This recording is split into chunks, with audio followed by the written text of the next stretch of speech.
사도행전 14장 8절에서 18절 말씀을 제가 봉독해 드리겠습니다. 루스라에 발을 쓰지 못하는 한 사람이 앉아 있는데 남에서 걷지 못하게 되어 걸어본 적이 없는 자라. 바울이 말하는 것을 듣거늘 바울이 주목하여 구원받을 만한 믿음이 그에게 있는 것을 보고 큰 소리로 이르되 네 발로 바로 일어서라 하니 그 사람이 일어나 걷는지라. 무리가 바울이 한 일을 보고 루가오니아 방언으로 소리질러 이르되 신들이 사람의 형상으로 우리 가운데 내려오셨다 하여 바나바는 제우스라 하고 바울은 그 중에 말하는 자이므로 헤르메스라 하더라. 시외 제우스 신당의 제사장이 소와 화환들을 가지고 대문 앞에 와서 우리와 함께 제사하고자 하니 두 사도 바나바와 바울이 듣고 옷을 찢고 무리 가운데 뛰어 들어가서 소리질러 이르되 여러분이여 어찌하여 이러한 일을 하느냐. 우리도 여러분과 같은 성경을 가진 사람이라. 여러분에게 복음을 전하는 것은 이런 헛된 일을 버리고 천지와 바다와 그 가운데 만물을 지으시고 살아계신 하나님께로 돌아오게 합니다.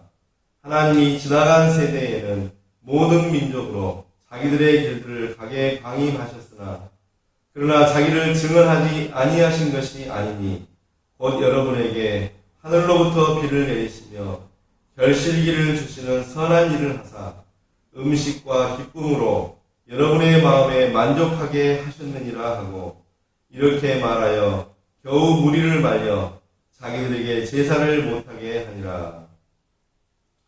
오늘은 사도신경 I believe in God, the Father Almighty, Maker of heaven and earth.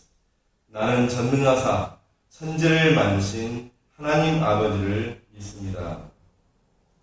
창세기는 1장 1절에 태초에 하나님이 천지를 창조하시느라 라는 선언적인 말씀으로 시작하고 있습니다. 이것은 인류를 포함한 모든 세계를 하나님이 창조하셨다는 것입니다. 성경은 하나님의 존재를 증명하려고 하지 않았고 우주의 기원에 대하여서도 증명하려고 하지 않았습니다. 성경은 하나님이 스스로 계신 분으로 가르쳐주고 있고 온 세계는 하나님이 창조하신 것으로 말씀하고 있습니다. 오히려 성경은 하나님이 없다고 하는 무신론자들을 가리켜 시편 14편 1절에 어리석은 자라고 하였습니다. 무신론적인 사상을 가리켜 시편 4절에 악하고 교만한 것이라고 하였습니다. 성경은 하나님의 존재를 선언하고 계시고 동시에 천지 만물을 창조하신 분이심을 증거하고 있습니다. 사도신경의 첫 부분은 창조주 하나님에 대한 고백으로 시작하고 있습니다. 이 부분을 첫 번째로는 성경의 창조 기사, 두 번째로는 창조의 목적, 세 번째로는 창조 교리의 중요성, 네 번째로는 하나님이 창조주가 되신다는 것이 우리에게 어떤 의미가 있는지를 살펴보도록 하겠습니다. 성경의 창조 기사는 창세기 1장과 2장에 나타나 있습니다. 특히 성경의 첫 시작이 태초에 하나님이 천지를 창조하시니라 라는 말씀으로 시작합니다. 이 첫 부분을 대할 때 성경이 가르치는 바를 동의할 것인가 아니면 반대할 것인가 하는 문제에 직면합니다. 참된 신자라면 사도신경 첫 부분에 전능하사 천지를 만드신 하나님 아버지를 내가 믿습니다 라고 고백하는 것처럼 창조의 사실을 의심 없이 받아들입니다. 특히 이 고백이 신앙 고백 맨 첫머리에 있는 것은 하나님께서 천지 만물을 창조하셨다는 사실을 우리 믿음 생활의 기초로 이해하고 있기 때문입니다. 하나님께서 세상을 어떻게 창조하셨을까요? 성경은 하나님의 말씀으로 창조하셨다고 말하고 있습니다. 특히 하나님의 창조는 아무것도 없는 상태에서 만드셨습니다. 그래서 성경의 창조는 무에서 유로 창조하신 것입니다. 하지만 성경을 자세히 읽으면 창조된 모든 것이 무에서 유로 창조된 것이 아니라는 것을 알 수가 있습니다. 하나님께서 첫째 날에 빛을 창조하셨습니다. 둘째 날에는 궁창을 창조하셨습니다. 이 둘째 날부터는 궁창으로부터 위의 궁창과 아래의 궁창으로 나누셨습니다. 셋째 날에는 하늘과 땅으로 분리하셨습니다. 이미 있는 것을 가지고 분리하셨습니다. 그리고 그 땅으로부터 식물이 나게 하셨습니다. 이 말씀은 땅이 가지고 있는 고유한 물질에서 식물적인 생명으로 자라난다는 의미는 아닙니다. 하나님께서 말씀으로 땅에 식물들을 있게 하셨다는 것입니다. 그리고 인간을 창조하셨을 때에도 이미 만드신 땅의 흙으로 창조하셨습니다. 이러한 창조 과정을 볼 때 하나님께서 창조하신 세계는 일부는 무로부터의 창조요, 일부는 하나님께서 창조한 것을 가지고 창조하셨다는 것을 알 수가 있습니다. 또한 창세기의 창조기사에서 식물과 바다의 물고기와 공중의 새와 동물을 만드실 때는 각각 그 종류대로 만드셨다고 기록하고 있습니다. 이것은 하나님께서 각각 그 종류대로 창조하셨기 때문에 그 종류만을 생산한다는 것을 의미합니다. 이것은 한 종으로부터 다른 종으로 발전시키지 않았다는 사상을 주장하고 있는 것입니다. 각각 그 종류대로 씨를 내었기 때문에 그 종류만을 생산할 수 있다는 것입니다. 물론 진화론을 주장하는 사람들은 이러한 주장을 부정합니다. 하지만 한 종으로부터 다른 종으로의 발전은 증명되지 않았습니다. 이 부분이 현대의 과학과 논쟁하고 있는 부분이지만 우리는 성경이 말하는 창조의 사실을 받아들입니다. 하나님께서 이 세상을 언제 창조하셨을까요? 이 문제가 제기되고 있는 것은 오늘날 과학자들이 지구의 연령을 수천만 년에서부터 수억만 년으로 보고 있기 때문입니다. 하지만 성경의 연대를 다 조사해보면 창조부터 지금까지 6,000년을 넘지 않습니다. 그래서 우리는 하나님께서 이 세상을 약 6,000년 전에 창조하신 것으로 믿고 있습니다. 그러면 이러한 차이를 어떻게 이해할 수 있을까요? 여기에 대한 여러 가지 견해들을 생각해 보므로 바른 성경적인 입장을 확립하는 것은 우리 모두에게 중요합니다. 이 문제는 오늘날 우리가 사용하고 있는 24시간의 하루를 어떻게 보느냐 하는 문제와 연관되어 있습니다. 여기에는 몇 가지 중요한 설이 있습니다. 첫째로 하루 시대설입니다. 이 설은 하루를 한 시대로 보는 견해입니다. 이 설은 1세기경에 유대인 역사가 요세푸스, 2세기경에 이레니우스, 오리겐, 4세기경에 어거스틴 등이 지지하였습니다. 이렇게 주장하게 되는 근거는 창세기 1장 5절, 8절, 13절에 저녁이 되며 아침이 되니 라고 하는 말을 상징적인 의미로 이해하여서 베드로후서 3장 8절과 시편 90편 4절의 말씀을 연관지었기 때문입니다. 베드로후서 3장 8절에 사랑하는 자들아 주께는 하루가 천년 같고 천년이 하루 같다는 이 한 가지를 잊지 말라.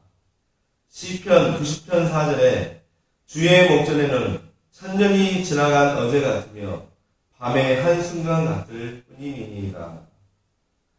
이들은 창조주 하나님의 손에는 시간적인 요소가 초월해 있는 것으로 이해하였습니다.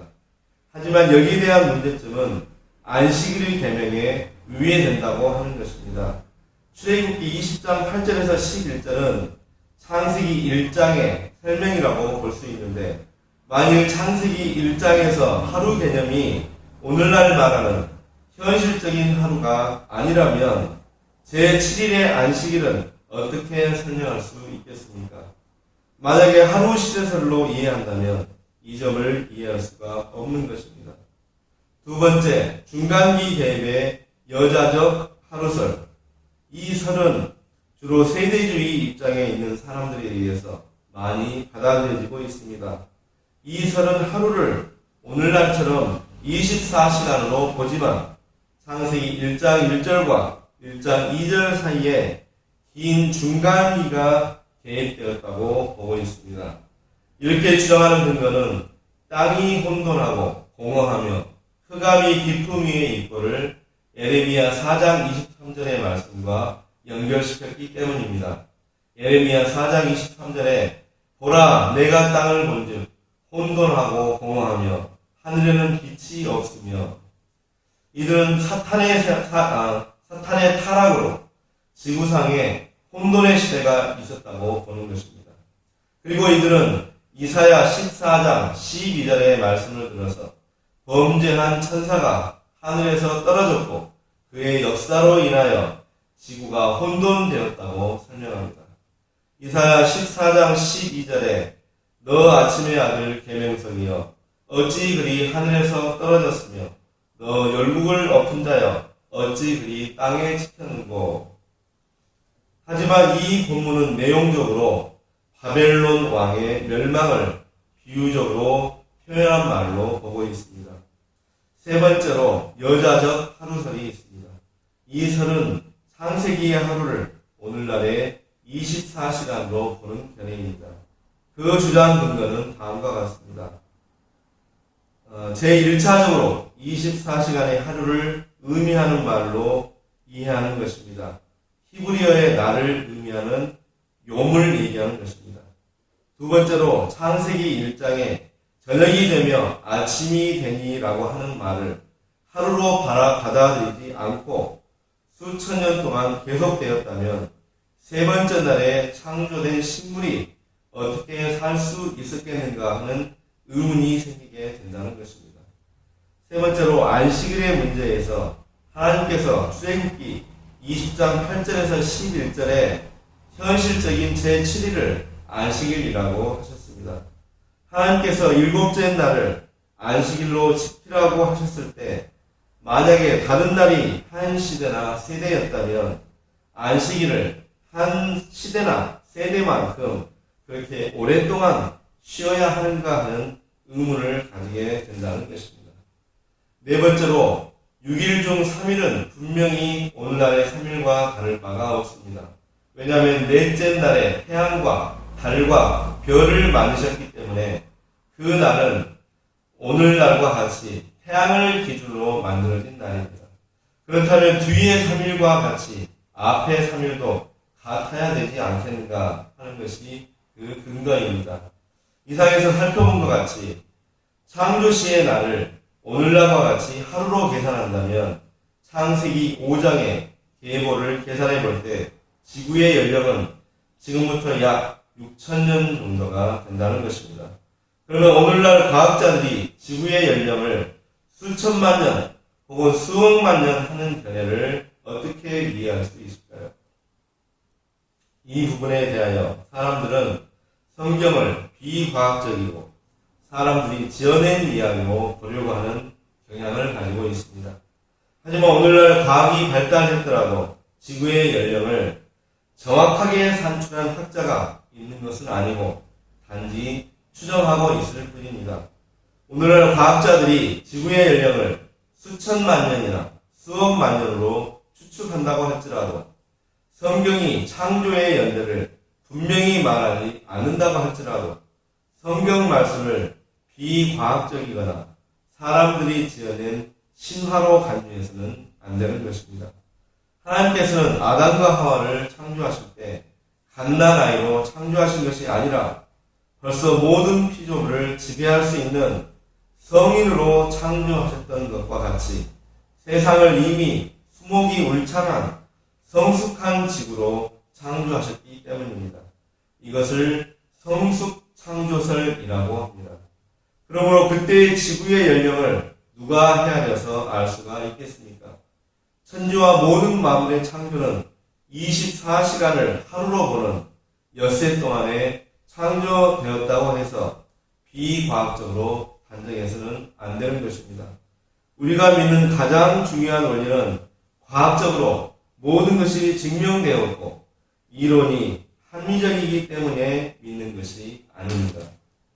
히브리서 11장 3절에 믿음으로 모든 세계가 하나님의 말씀으로 지어진 줄을 우리가 아나니 보이는 것은 나타난 것으로 말미암아 된 것이 아니니라. 하나님이 말씀으로 창조하셨다라는 사실을 그리스도인들은 믿음으로 받아들입니다. 하나님께서 천지를 창조하셨다는 사실을 생각할 때 가장 중요한 부분은 인간 창조입니다. 인간이 어떤 존재인가 하는 문제는 지금까지도 많은 철학자들이 논의하고 있는 문제입니다. 진화론자들이 말하는 것처럼 하등한 존재에서 진화하여 고등한 존재가 되었을까요? 창세기 1장 26절과 27절, 창세기 2장 7절에 인간 창조에 대하여 말씀하고 있습니다. 여기에 두 가지 중요한 사상이 나타납니다. 하나는 사람을 하나님께서 직접 손으로 땅의 흙으로 창조하셨다는 것이고, 또 하나는 사람을 하나님의 형상대로 창조하셨다는 것입니다. 이렇게 창조된 것은 하나님의 모습과 같다는 뜻이기는 하지만 하나님과 똑같다는 것은 아닙니다. 사람은 동물들이나 새들과는 다릅니다. 우리는 생각하고 이해하고 말도 합니다. 하나님의 형상으로 만드셨다는 데 있어서 가장 중요한 점은 창조주 하나님과 전인격적으로 교제할 수 있는 존재로 지음을 받았다는 데 있습니다. 특히 이 존재는 의롭고 거룩한 자를 의미합니다. 이러한 관점에서 하나님의 형상교리를 이해할 때 사도 바울이 그의 서신에서 믿음으로 의롭다함을 얻는 칭의 교리를 말하는 이유를 알 수가 있습니다. 이것은 하나님과 교제할 수 있는 도덕적인 관계의 회복에 강조를 두고 있다고 할 수 있습니다. 하나님은 인간을 창조하시되 하나님과 특별한 관계를 가진 인격적인 존재로 창조하셨습니다. 많은 사람들은 인간이 필요에 따라 하나님을 보완하여 섬긴다고 생각합니다. 그리고 이러한 종교적인 열망들이 점차적으로 진화하여 하나님을 섬기는 것도 시대가 달라짐에 따라 바뀌게 될 것이라고 합니다. 이것은 진화론을 종교에 적용한 종교 진화론입니다. 하지만 성경은 인간이 필요에 따라 하나님을 구하는 것이 아니고 하나님이 인간을 창조하시고 인간에게 생명을 주신 분이라고 말합니다. 그러면 하나님께서 천지를 창조하시고 우리 인간을 창조하신 목적이 무엇일까요? 인간 창조의 목적은 하나님의 작정에서 찾아야 합니다. 우리가 믿는 웨스트민스터 소교리 문답 8문에 하나님의 작정을 시행하시는 방법에 대하여 말하기를 창조와 섭리 사역에서 작정을 시행하신다고 하였습니다. 하나님의 작정이라고 하는 것은 하나님께서 계획하신 일을 의미합니다. 성경은 하나님께서 모든 일을 그 마음의 원대로 역사하신다고 말하고 있습니다. 우리가 살고 있는 세상에 과거에 일어난 일이나 현재 일어나고 있는 일이나 앞으로 일어날 일이 우연이나 우발적인 사건이 아니라는 것입니다. 작정의 궁극적인 목적은 하나님의 영광입니다. 골로새서 1장 16절에 만물이 그에게서 창조되되 하늘과 땅에서 보이는 것들과 보이지 않는 것들과 혹은 왕권들이나 주권들이나 통치자들이나 권세들이나 만물이 다 그로 말미암고 그를 위하여 창조되었고, 창조의 목적은 하나님의 영광을 위한 것입니다. 창조를 하나님의 영광을 위한 것이라고 할 때 이를 비판하는 사람들도 있습니다. 그것은 하나님께서 자신의 영광을 위하여 창조하셨다면 우주의 체계가 하나님 자신의 이기적인 목적으로 되었다는 것입니다. 하지만 이러한 생각은 인간의 수준에서 이해하는 것입니다. 하나님의 영광은 인간의 행복과 복지를 위한 것입니다. 이러한 사상은 창세기에 잘 나타나 있습니다. 하나님께서 만드신 모든 만물들을 인간에게 주셨습니다. 창세기 1장 26절에서 28절에 하나님께서 만드신 모든 만물들을 인간에게 주시고 이들을 다스리게 하셨습니다.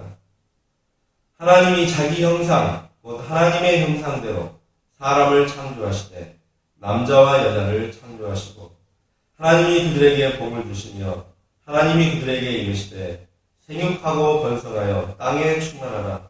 땅을 정복하라. 바다의 물고기와 하늘의 새와 땅에 움직이는 모든 생물을 다스리라 하시니라. 하나님은 우리 인간을 비인격적인 존재로 만드시지 않고 인격적인 존재로 만드셨습니다. 하나님은 인간이 기계적으로 하나님과 교제하거나 하나님이 만드신 세상을 기계적으로 돌보는 존재로 만드시지 않았습니다. 자발적이고 인격적인 관계 속에서의 사랑과 봉사를 원하셨습니다. 그래서 하나님은 인간을 하나님의 형상으로 만드신 것입니다.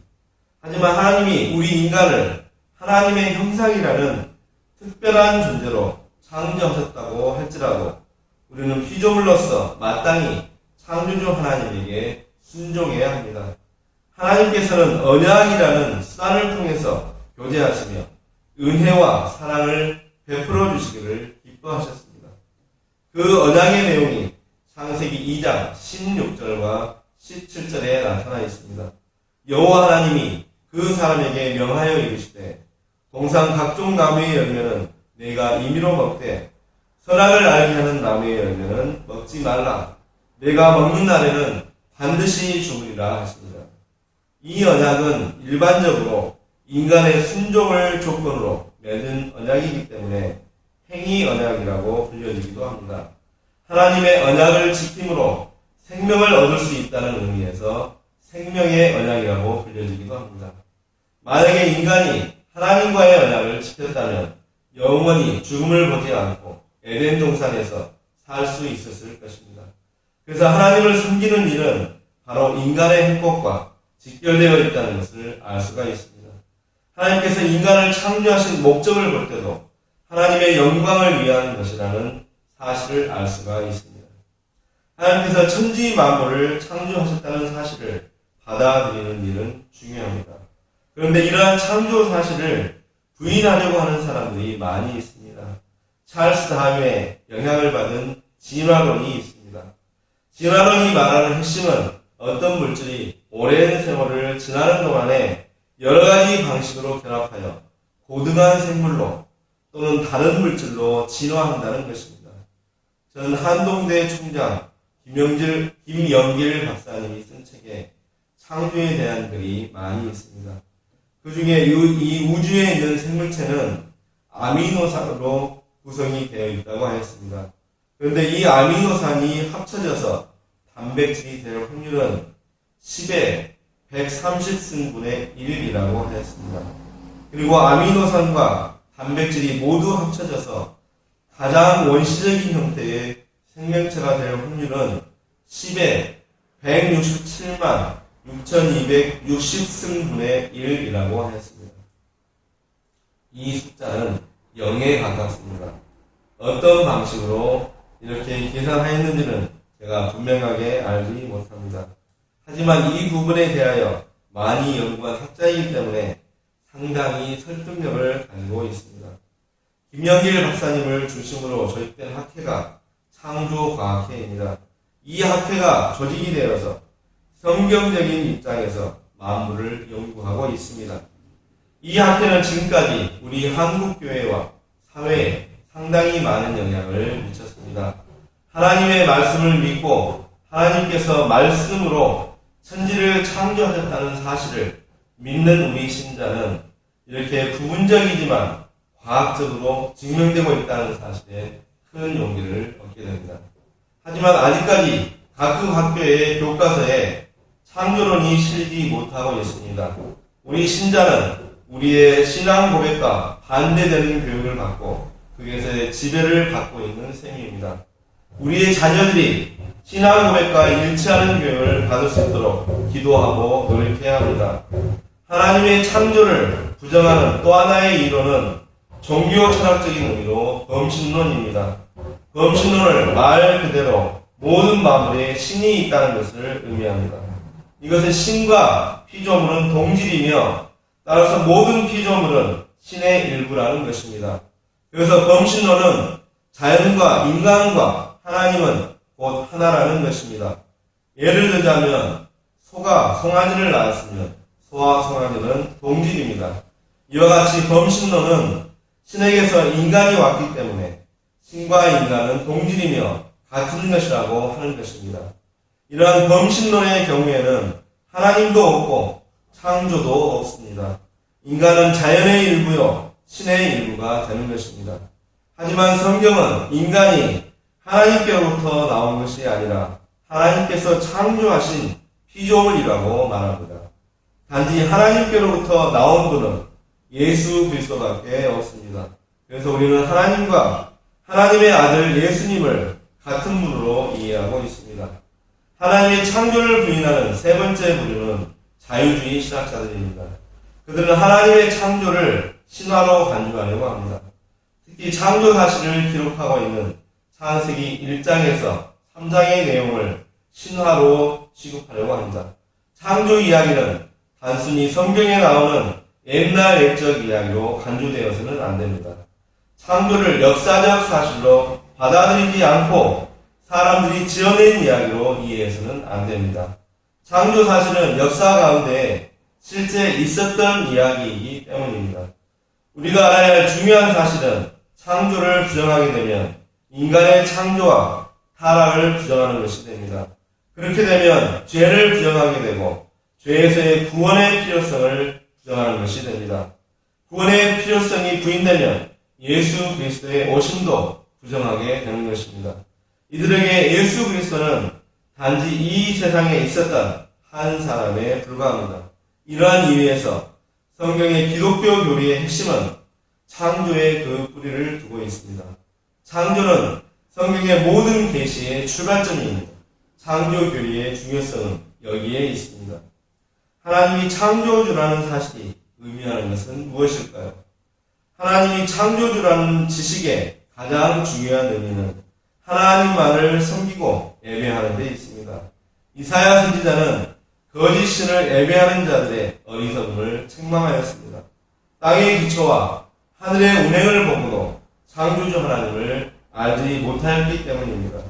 하나님은 성경을 통하여 창조주 하나님을 계시하셨지만 만드신 모든 세계를 통하여서도 계시하셨습니다.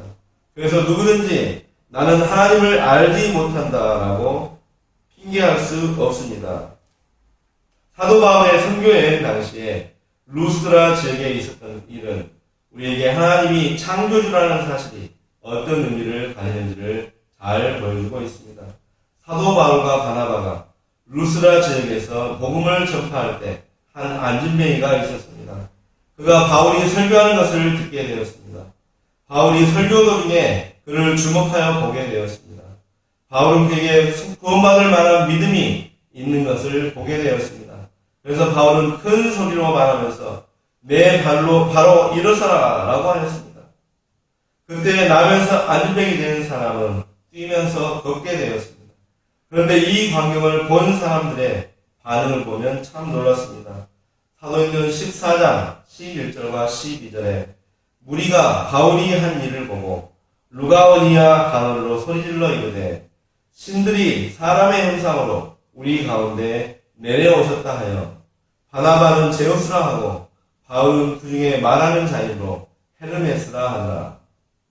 제우스와 헤르메스는 제우스 신과 그의 아들 헤르메스 신입니다. 그리고 그들은 제우스 신당에서 소와 화환을 가지고 와서 사람들과 함께 제사를 지내려고 하였습니다. 화환은 최고의 권위자, 승리자에게 주는 관입니다. 여기에 대해 사도 바울은 그들의 잘못된 행동을 지적하기 위하여 복음 전하는 목적을 이렇게 말하였습니다. 사도행전 14장 15절에 여러분에게 복음을 전하는 것은 이런 헛된 일을 버리고 천지와 바다와 그 가운데 만물을 지으시고 살아계신 하나님께로 돌아오게 함이라. 이어서 사도 바울은 창조주 하나님 한 분만을 섬겨야 할 증거를 하나님께서 주신 사실을 말하고 있습니다. 사도행전 14장 16절에서 17절에 하나님이 지나간 세대에는 모든 민족으로 자기들의 길을 가게 방임하셨으나 그러나 자기를 증언하지 아니하신 것이 아니니 곧 여러분에게 하늘로부터 비를 내리시며 결실기를 주시는 선한 일을 하사 음식과 기쁨으로 여러분의 마음에 만족하게 하셨느니라 하고, 사도 바울이 루스라에서 한 설교의 핵심은 창조주 하나님만을 섬겨야 한다는 것입니다. 하나님이 창조주라는 것은 모든 좋은 것이 하나님으로부터 온다는 것을 의미합니다. 그래서 우리는 헛된 우상이나 사상의 지배를 받는 것이 아니라 하나님을 신뢰하고 하나님께만 기도하고 하나님만 사랑해야 합니다.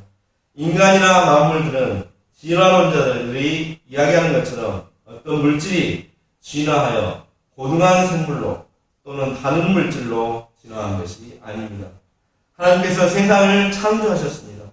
하나님이 창조주라는 것은 모든 실제가 하나님께 속해 있고 하나님의 뜻과 말씀을 떠나서는 아무것도 존재할 수 없다는 것을 의미합니다.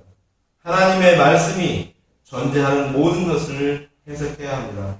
세상에 존재하는 모든 것들, 인간, 역사, 학문은 말할 것도 없고 우리 인생사의 세밀한 부분들도 하나님의 말씀의 관점으로 이해해야 합니다.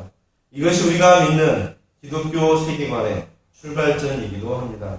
하나님께서 천지 만물을 창조하시는 것을 우리는 보지 못하였습니다. 하지만 우리는 믿음으로 그것을 압니다. 사도신경의 첫 부분에 전능하사 천지를 만드신 하나님 아버지를 내가 믿사오며 라고 되어 있습니다. 하나님께서 천지 만물을 창조하셨다는 사실을 믿고 입으로 고백하는 저와 여러분이 되시기를 축원합니다. 모든 은혜가 창조주 하나님으로부터 온다는 사실을 깨닫는 저와 여러분이 되시기를 축원합니다. 창조주 하나님께서 우리를 지키시고 인도해 주시는 것을 믿는 저와 여러분이 되시기를 축원합니다.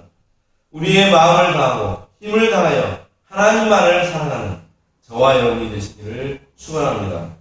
하나님께만 소망을 두는 저와 여러분이 되시기를 축원합니다. 하나님만을 바라보고 의지하는 저와 여러분이 되시기를 축원합니다. 하나님께만 기도하는 저와 여러분이 되시기를 축원합니다.